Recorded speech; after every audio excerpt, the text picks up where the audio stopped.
അസ്സലാമലൈക്കും, ഈദ് മുബാറക്. രാവിലെ തന്നെ എണീച്ച് കുളിച്ച് പുതിയ നൈറ്റ് ഡ്രസ്സൊക്കെ ഇട്ട് കിച്ചണിൽ കയറുമ്പോൾ ഇതാ അന്നാച്ചി ഫുഡ് ഉണ്ടാക്കുന്നുണ്ട്, റുക്സ് ചോറ് ഉണ്ടാക്കുന്നുണ്ട്. അങ്ങനെ ഓരോ ആൾക്കാർ ഓരോ പണിയിലാണ്. ഞാനും കുറേയൊക്കെ ഹെൽപ്പ് ചെയ്തു. ചിക്കൻ മാരിനേറ്റ് ചെയ്തു, ഡൺ. ആവശ്യത്തിലധികം ഷീറ്റ് മാസ്ക് ഉണ്ടായതുകൊണ്ട് ഒന്ന് ഇടാന്ന് വിചാരിച്ചു. പെരുന്നാളൊക്കെ അല്ലേ, ചെത്താന്നേ. ഇതാ ഫോബിക വേറെന്തോ ഉണ്ടാക്കുന്നുണ്ട്. അച്ചു പഠിക്കാവൊക്കെ എക്സാമോ. അങ്ങനെ ഒരു 10-15 മിനിറ്റ് ഷീറ്റ് മാസ്ക് ഇട്ട് പെട്ടെന്ന് തട്ടിക്കൂട്ടി ഒന്ന് മേക്ക് ഓവർ ചെയ്തു.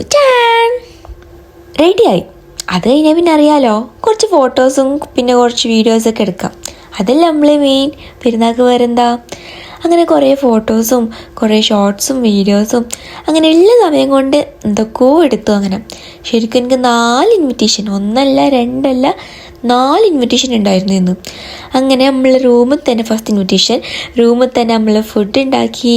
ബിരിയാണിയും ചില്ലി ചിക്കനും കേടും അങ്ങനെ ഫുഡൊക്കെ ഉണ്ടാക്കി. അത് കഴിഞ്ഞ് ഞാനും അന്നാച്ചിയും കുറച്ച് ഫോട്ടോസ് എടുത്ത് അത് കഴിഞ്ഞ് നമ്മൾ ഒരുമിച്ച് ഫുഡ് കഴിക്കാൻ വേണ്ടിയിരുന്നു. അങ്ങനെ ഫുഡൊക്കെ കഴിച്ച് ഫുള്ള് റെഡിയായി. അടുത്ത ഇൻവിറ്റേഷൻ എൻ്റെ മാമിൻ്റെ വീട്ടിലേക്ക് പോയിക്കൊണ്ടിരിക്കാം. നോർത്ത് ഇന്ത്യൻസിൻ്റെ ഒരു പരിപാടിയും പിന്നെ എൻ്റെ ഫ്രണ്ട്സിൻ്റെ ഇടയിലും പിന്നെ മാമും പിന്നെ എൻ്റെ റൂമിൽ 4 ഉണ്ട്. പക്ഷെ എല്ലായിടത്തും ദിവസം പോകാൻ പറ്റുമോ ഇല്ല. മാമിൻ്റെ വീട്ടിലെത്തിയിട്ട് മാമിൻ്റെ ചെറുത്ത് മാം എന്തൊക്കെയോ ഉണ്ടാക്കി. ആപ്പിൾ പായ്, പിന്നെന്തോ കട്ട്ലേറ്റ്, പനീർ, അങ്ങനെ എന്തൊക്കെയോ ഇന്ത്യൻ റെസ്റ്റോറൻറ്റിൽ നിന്ന് വാങ്ങിയിട്ടുണ്ടായിട്ടോ.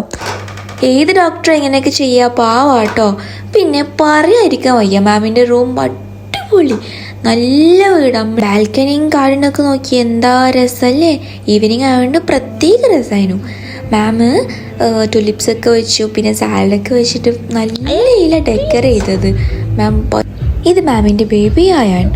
അങ്ങനെ മാം കുറേ സ്വീറ്റ്സും കുറേ വെറൈറ്റി ഫുഡും കുറേ ആപ്പിൾ പായ്, ചാട്ട് പായ്, അങ്ങനെ എല്ലാ സ്വീറ്റ്സും ഉണ്ട്. ഇത് മാമിൻ്റെ വേറെ മോൾ അലീന. അപ്പോൾ ഇതാണ് കേട്ടോ നമ്മളെ താരം ഡോക്ടർ അൽമീറ. അങ്ങനെ കഴിച്ച് മാം കുറച്ച് എനിക്ക് പാർസൽ തന്നു കേട്ടോ. അപ്പം എല്ലാം കഴിഞ്ഞ് നമ്മൾ റൂമിലെത്തി. That's it, by.